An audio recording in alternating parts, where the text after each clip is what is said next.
दोस्तों नमस्कार।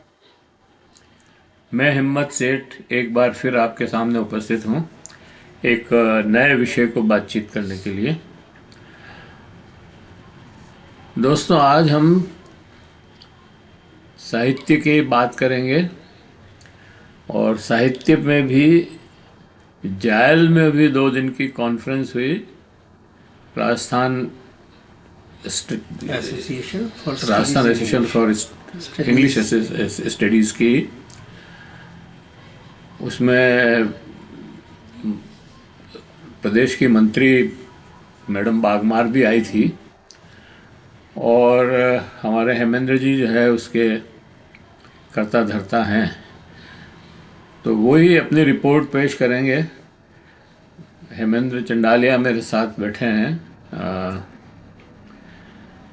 हेमेंद्र चंडालिया को आप सब जानते ही हैं, वो हमारे संपादक भी हैं अखबार के और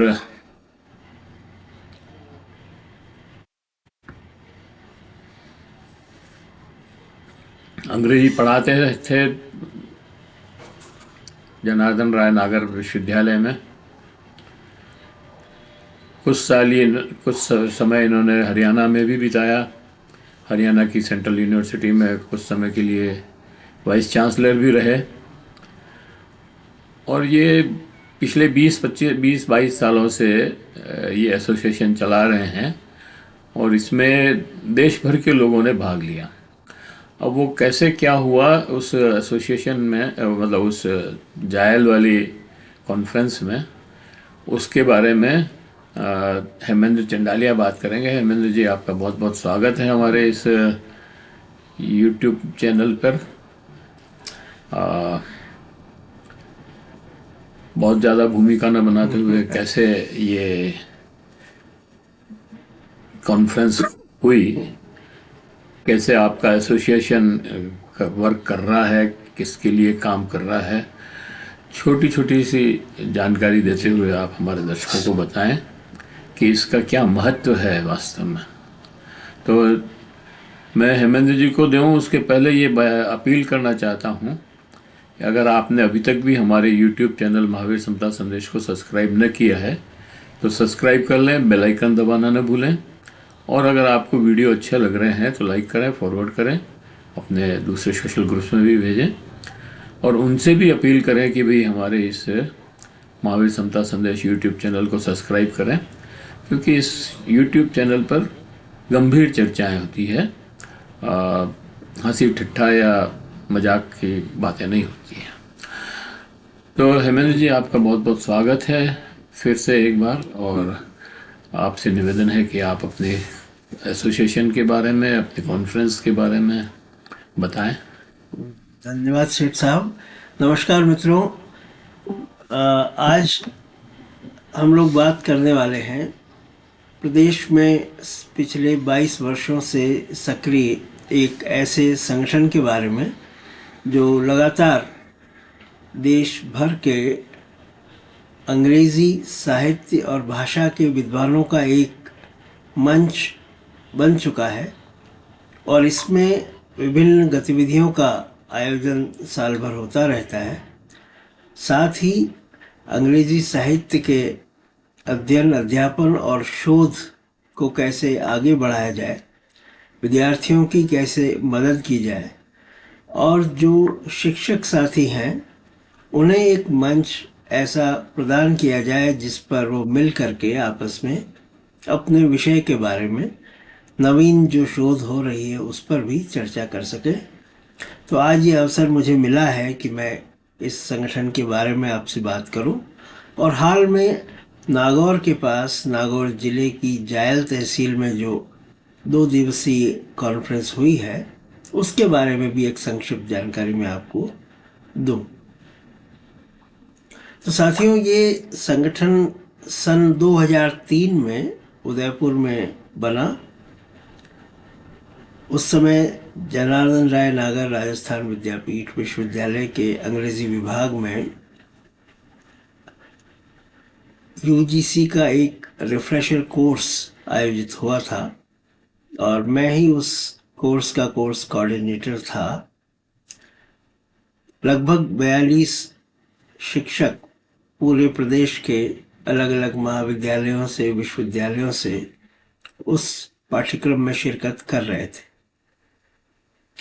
उसके दौरान ही यह विचार हुआ कि जिस तरह अन्य विषयों के ऐसे मंच बने हुए हैं, जैसे RGA, राजस्थान ज्योग्राफिकल एसोसिएशन, या राजस्थान सोशियोलॉजिकल एसोसिएशन RSA, या राजस्थान हिस्ट्री कांग्रेस, इस तरीके के संगठन विभिन्न विषयों के पहले से मौजूद थे, लेकिन अंग्रेजी साहित्य और भाषा के संदर्भ में ऐसा कोई मंच उपलब्ध नहीं था। तो तत्कालीन उस समय जो मोहनलाल सुखाड़िया विश्वविद्यालय में प्रोफेसर SN जोशी साहब थे, उनके साथ बातचीत में यह तय हुआ कि हम भी ऐसा कोई प्रयास करें, और उनके नेतृत्व में इस संगठन का गठन हुआ, जिसका नाम Rajasthan association for studies in English रखा गया। प्रोफेसर SN जोशी उसके अध्यक्ष बने और मैं उसका महासचिव बना। उसके बाद 2003 से यह क्रम चल पड़ा, और प्रारंभ में उसमें मात्र 14 सदस्य थे। धीरे धीरे सदस्यों की संख्या भी बढ़ी, और हर वर्ष एक सम्मेलन का आयोजन किया जाने लगा, जिसमें देश भर से विद्वान लोग आकर के शिरकत करते थे। तो 2004 में माणिक्यलाल वर्मा श्रमजीवी महाविद्यालय में ही पहले सम्मेलन का आयोजन हुआ, और उसके बाद यह क्रम चल पड़ा। यह विशेषता इस संगठन की है कि हर बार एक नए स्थान पर नए साथियों के बीच एनुअल कॉन्फ्रेंसेस या वार्षिक सम्मेलन आयोजित किए जाने लगे। हाँ, नमस्ते। तो पहला सम्मेलन उदयपुर में, फिर चित्तौड़गढ़ में, घर पे ही हो? फिर भीलवाड़ा में, तत्पश्चात आ जाओ। प्रतापगढ़ में, फिर कोटा में। इस प्रकार से अलग अलग स्थानों पर अलग अलग विषयों को लेकर के हर वर्ष ये सम्मेलन आयोजित किए जाने लगे। और साथ ही भीलवाड़ा में, यानी हमारा जो तीसरा सम्मेलन था, उसमें एसोसिएशन के शोध पत्रिका या जर्नल का भी प्रारंभ कर दिया गया। तो ये शोध पत्रिका प्रदेश भर के शिक्षकों के लिए एक ऐसा मंच बना जिसमें कि नए नए शोध आलेख प्रकाशित होते रहे, और धीरे धीरे इसकी लोकप्रियता बढ़ी, और जो इसका स्तर था उसके कारण देश भर में लोगों ने इसे पसंद किया। और यूनिवर्सिटी ग्रांट्स कमीशन की जो लिस्ट ऑफ अप्रूव्ड जर्नल्स बनी, उसमें भी इसको शामिल किया गया। और उसके बाद जब UGC केयर लिस्ट एक बनी, तो उसमें भी हमारा ये सौभाग्य रहा कि journal of Rajasthan association for studies in English को उसमें शामिल किया गया। और इसके सदस्यों में देश भर से एडवाइजरी बोर्ड मेंबर्स हैं, कुछ विदेशी विद्वान भी हैं जो भी एडवाइजरी बोर्ड के मेंबर हैं। बोर्ड ऑफ रेफरीज बना हुआ है, और इसके जो सदस्य हैं उनके चयनित एक मंडल के माध्यम से उन लेखों का चयन किया जाता है। तो ये एक पीयर रिव्यूड रेफरीड जर्नल है, जो कि इस समय ऑनलाइन भी है, अर्थात सारे के सारे जो अंक हैं वो हमारी वेबसाइट www.racindia पर अवेलेबल है, उपलब्ध है। और कोई भी शोध विद्यार्थी यदि चाहे तो निःशुल्क उन सारे अंकों को देख सकता है, उससे अपनी जानकारी प्राप्त कर सकता है। तो इस प्रकार ये जो यात्रा प्रारंभ हुई 2003 में, वह नियमित चलती रही। बहुत सारे साथी इससे लाभान्वित हुए और इस वर्ष, जो कि उसकी स्थापना का 22वां वर्ष है, नागौर जिले की जायल तहसील में हमारा 22वां वार्षिक सम्मेलन 14 और 15 नवंबर को आयोजित किया गया। इस एसोसिएशन के सम्मेलन की विशेषता यह है कि इसमें सिर्फ साहित्यिक और अंग्रेजी साहित्य से जुड़े विषयों पर ही चर्चा नहीं होती, बल्कि उन विषयों पर भी चर्चा होती है जो कि देश दुनिया के महत्वपूर्ण सामयिक विषय हैं। और यही सोचते हुए इस वर्ष का जो विषय रखा गया वह था literature, society and political consciousness, यानी साहित्य, समाज और राजनैतिक चेतना। विश्व में जो परिवर्तन हाल में देखे जा रहे हैं उससे ये लगने लगा कि चाहे वो लोकतांत्रिक व्यवस्थाएं ही क्यों न हो, हम शासक वर्ग पर आंख बंद करके अंधनिष्ठा नहीं रख सकते। विभिन्न देशों में जिस प्रकार के शासक आए हैं, ऐसा नहीं लगता है कि वो उन लोगों की एस्पिरेशंस को, उनकी इच्छाओं को, उनके विचारों को पूरी तरह प्रतिनिधित्व उनका कर रहे हैं, बल्कि ऐसा लगने लगा है कि शासक दल अपने निजी हितों के लिए, अपने स्वार्थों के लिए देश की नीतियां बना रहे हैं। ऐसे में आम नागरिक के लिए यह आवश्यक है कि वह देश की राजनीति को समझे, विश्व की राजनीति को समझे और एक नागरिक के रूप में उसकी क्या भूमिका होनी चाहिए उसको भी वो अच्छी तरह से समझे।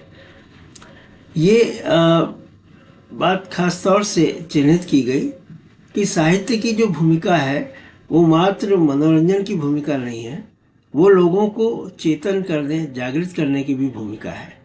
ऐसे में किसी भी व्यवस्था के अंदर एक जिम्मेदार नागरिक बनाने के लिए साहित्य अपनी भूमिका का निर्वाह करे, यह आवश्यक है।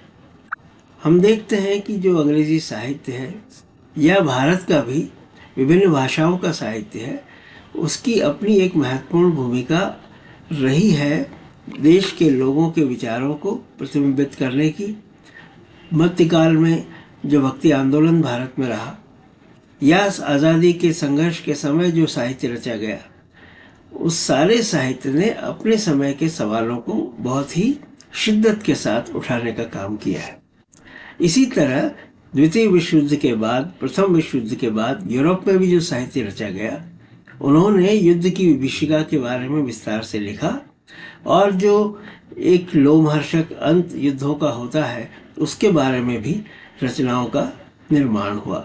यूरोप में तो पूरा एक समूह बना जिनको वार पोएट्स कहा गया, और कैसे युद्ध के जो दुर्दांत परिणाम होते हैं, कैसे आम व्यक्ति का जीवन प्रभावित होता है, वो उन रचनाओं में, उन कविताओं में देखने को हमें मिला।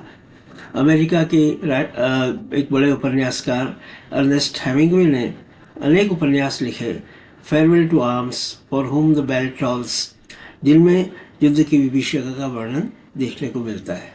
तो इसलिए इस वर्ष जो हमने विषय तय किया उसमें यह विचार करने की कोशिश की कि कैसे साहित्य अपने देश के नागरिकों के भीतर राजनीतिक चेतना का विस्तार कर सकता है। क्योंकि कई दफ़े ये देखने में आया है, खासतौर से हाल के वर्षों में, कि नागरिकों में किसी एक राजनीतिक विचार के प्रति अंध निष्ठा और अंधश्रद्धा का भाव तेजी से बढ़ा है। उनके भीतर तर्क करने की क्षमता या रीजनिंग के आधार पर किसी भी दल को चुनने या उसके प्रति अपने विचार बनाने का जो काम होना चाहिए वो न होकर के किसी खास कारण से उसके प्रति अंधनिष्ठा का भाव पैदा होने लगा है। तो ये किसी भी लोकतांत्रिक व्यवस्था के लिए अच्छा नहीं है। हमारी ये समझ है कि चाहे हम अंग्रेजी साहित्य की बात करें, चाहे अन्य भाषाओं की बात करें, उन सब के माध्यम से विश्व नागरिक के रूप में हमें अपनी चेतना को जागृत करने की ज़रूरत है। ये जो राष्ट्रवाद का विचार है वह भी साहित्य की दृष्टि से अगर देखें तो एक संकीर्ण विचार है। रविन्द्रनाथ टैगोर राष्ट्रवाद के इस विचार को घातक मानते थे देश की और विश्व की शांति के लिए। वे एक अंतर्राष्ट्रीयवादी थे और ऐसे बहुत से दुनिया में साहित्यकार हैं जिन्होंने इन संकीर्ण सीमाओं से परे जा करके मानवीय एकता और मानवीय कल्याण की बात की है। तो हम भी अपने एसोसिएशन के माध्यम से उन सारे विचारों को प्रकाश में लाने की कोशिश कर रहे थे इस सम्मेलन में, और लोगों ने अपने अपने शोध पत्रों के माध्यम से इन सब बातों को चिन्हित किया कि कैसे हम उस राजनीतिक चेतना को विकसित करके एक बेहतर विश्व का निर्माण कर सकते हैं। इस बात की हमें प्रसन्नता है कि इस सम्मेलन का उद्घाटन राजस्थान सरकार की राज्य मंत्री प्रोफेसर वाघमार ने किया, जो कि मोहनलाल सुखाड़िया विश्वविद्यालय में वाणिज्य संकाय में प्रोफेसर हैं। वे जायल क्षेत्र से विधायक भी हैं, तो इसलिए ये बहुत ही तार्किक ही था कि उन्हें इस कार्यक्रम के उद्घाटन के लिए आमंत्रित किया जाए। और इस बात का बेहद हमें हर्ष है कि उन्होंने न सिर्फ इस कार्यक्रम में अपनी भागीदारी की, बल्कि बहुत अच्छा उद्बोधन भी वहाँ उपस्थित लोगों को दिया। इसके साथ ही इसके उद्घाटन सत्र में दिल्ली विश्वविद्यालय के प्रोफेसर संजीव कौशल शामिल हुए। हर वर्ष हम अपने उद्घाटन समारोह में professor SN. Joshi memorial lecture आयोजित करते हैं। Professor SN. जोशी इस एसोसिएशन के पहले अध्यक्ष थे और 2018 तक उनका निधन हुआ, उस समय तक वही अध्यक्ष थे। उसके पश्चात राजस्थान विश्वविद्यालय जयपुर की पूर्व प्रोफेसर राजुल भार्गव अध्यक्ष बनी और इस समय भी वही अध्यक्ष हैं। तो उनकी अध्यक्षता में उद्घाटन कार्यक्रम हुआ और दिल्ली विश्वविद्यालय के प्रोफेसर संजीव कौशल ने प्रोफेसर एस.एन. मेमोरियल लेक्चर भी दिया। तो उद्घाटन सत्र से लेकर के विभिन्न तकनीकी सत्रों, प्लेनरी सेशंस और वैलेडिक्टरी फंक्शन तक इस देश के अनेक बड़े बड़े विद्वानों ने इसमें भागीदारी की। और इस बात की मुझे बेहद खुशी है कि जायल जैसे दूरस्थ स्थान पर भी छत्तीसगढ़ से, कोयम्बटूर से, चेन्नई से और देश के विभिन्न राज्यों से लोगों ने आकर के उसमें भागीदारी की। यह एक अंतर्राष्ट्रीय सम्मेलन था। इसमें अफ्रीकी देश कैमरून से डॉक्टर जिराल्डीन सिन्योई ऑनलाइन कनेक्ट हुई और सऊदी अरेबिया से डॉक्टर बैज़बीन सादरीवाला और एक और प्रोफेसर वहाँ से कनेक्ट हुए। वहाँ मौजूद लोगों में बांग्लादेश की एक स्कॉलर भी शामिल थी, जो कि हिंदुस्तान में इस समय पीएचडी कर रही हैं। तो इस तरह से ये एक मंच ऐसा है जिसमें राष्ट्रीय अंतर्राष्ट्रीय स्तर के विद्वान हमेशा भागीदारी करते हैं और उनके माध्यम से विचार विमर्श करके हम आगे बढ़ते हैं।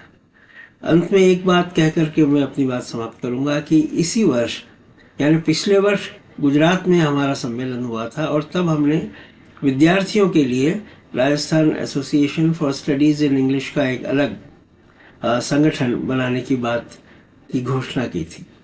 वह कार्य है SIP यानी स्टूडेंट्स इनिशिएटिव प्रोग्राम। उसमें BA फर्स्ट ईयर से लेकर के MA तक के विद्यार्थी सम्मिलित होते हैं। उसका एक अलग से संगठन है जिसकी सदस्यता लोग ले सकते हैं और हमने 2 कार्यक्रम अब तक इस मंच पर आयोजित किए हैं। पहला कार्यक्रम मार्च 2025 में गुजरात में हुआ, जिसमें मैंने जाकर के विद्यार्थियों को संबोधित किया, और अक्टूबर में पार्श्वनाथ उम्मेद महाविद्यालय फालना में एक वेबिनार का आयोजन हुआ, जिसमें ऑनलाइन डिस्कशन हुए और लगभग 350 विद्यार्थियों ने देश के विभिन्न भागों से, कश्मीर से लेकर के आसाम, बंगाल, उड़ीसा, तमिलनाडु, महाराष्ट्र, सभी राज्यों से लोगों ने उसमें भागीदारी की। हमने अब ये निर्णय लिया है कि हम हर 3 महीने यानी एवरी क्वार्टर एक वेबिनार का आयोजन करेंगे विद्यार्थियों के लिए। इसके अलावा उनकी एक वार्षिक पत्रिका, ऑनलाइन मैगजीन पब्लिश करेंगे और एक समूह शिक्षकों का ऐसा तैयार करेंगे जो कि इन विद्यार्थियों की अकादमिक समस्याओं को हल करने का काम करेंगे। एक व्हाट्सएप ग्रुप हम बना चुके हैं, और वो विद्यार्थी जो इस संगठन के सदस्य होंगे उस व्हाट्सएप ग्रुप पर अपनी समस्याएं, अपने प्रश्न लिख सकेंगे, और जो वरिष्ठ अध्यापक हैं वो उन प्रश्नों का जवाब उस व्हाट्सएप ग्रुप में देंगे। तो इस तरह से Rajasthan association for studies in English युवा विद्यार्थियों के लिए भी कुछ न कुछ करने का प्रयास करेगी, जिससे कि वे अपने करियर में आगे बढ़ सकें और अपने विषय के बारे में और अधिक गहनता से जानकारी प्राप्त कर सकें।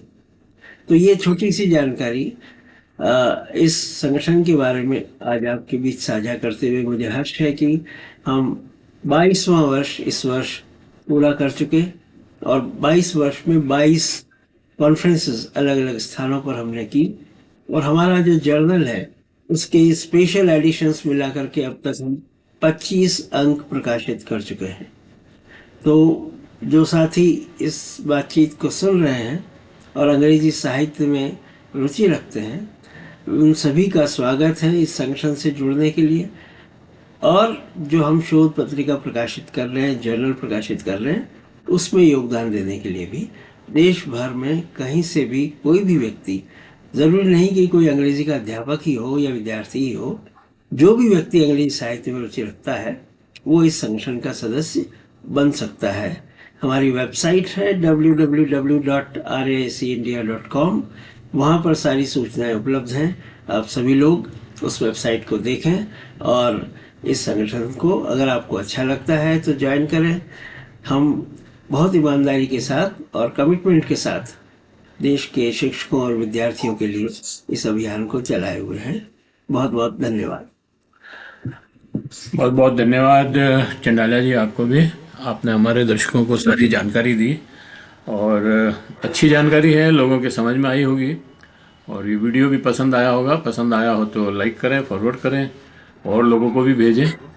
और अगर अभी तक भी आपने महावीर समता संदेश यूट्यूब चैनल को सब्सक्राइब न किया है तो सब्सक्राइब कर लें, बेल आइकन दबाना न भूलें, और कमेंट बॉक्स में जाएं, कमेंट लिखें, सुझाव दें। आपके कमेंट और सुझाव हमें और बेहतर करने की ओर अग्रसर करेंगे।